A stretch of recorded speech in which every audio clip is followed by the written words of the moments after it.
So they're called ribbon microphones because they operate based on what is literally a ribbon. This is a piece of typically aluminum, not always aluminum, but usually aluminum because you want it to be lightweight. There are some microphones that instead of aluminum are metallized mylar, but they're still ribbon microphones. And so, so this piece of material is extraordinarily lightweight and it vibrates very easily. So there's no big spring or coil attached to it. This ribbon is free to vibrate, and it's floating or suspended in a magnetic field. And as that ribbon moves back and forth in the magnetic field, again, that creates a voltage that we can read off as audio. Okay. Now these have very, very low output, so typically you'd have a step-up transformer that operates at least in the range of 1 to 30 and sometimes 1 to 100, depending on other factors. So there's a huge amount of gain that follows a design like this. But again, other characteristics follow as well. So they tend to have a figure of 8 polar pattern. Does everyone know what that means? Figure of 8 means that they hear sound from both sides.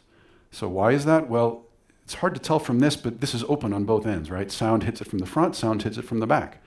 And so that means it picks up sound in both directions. More typical microphones are unidirectional or cardioid, which is to say they mostly hear sound coming from the front.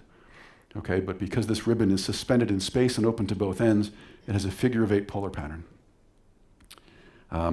Because that ribbon is so lightweight, ribbons tend to have a very accurate transient response. That means they respond very quickly to changes in sound pressure.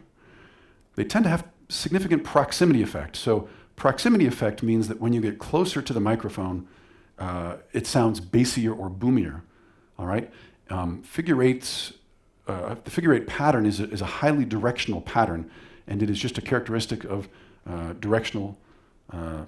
of microphones that as the pattern becomes more directional, the proximity effect is increased. Okay, so figure 8 microphones have more proximity effect than do cardioid microphones.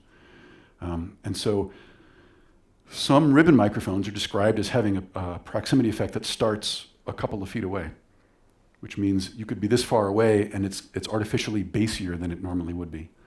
So that's just a characteristic that you would watch for in the studio. Because that ribbon is so lightweight, it's very susceptible to damage from wind blasts.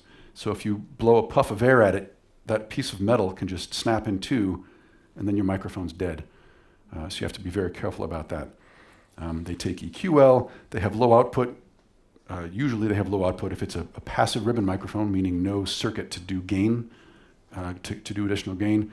They have low output and then need significant clean gains.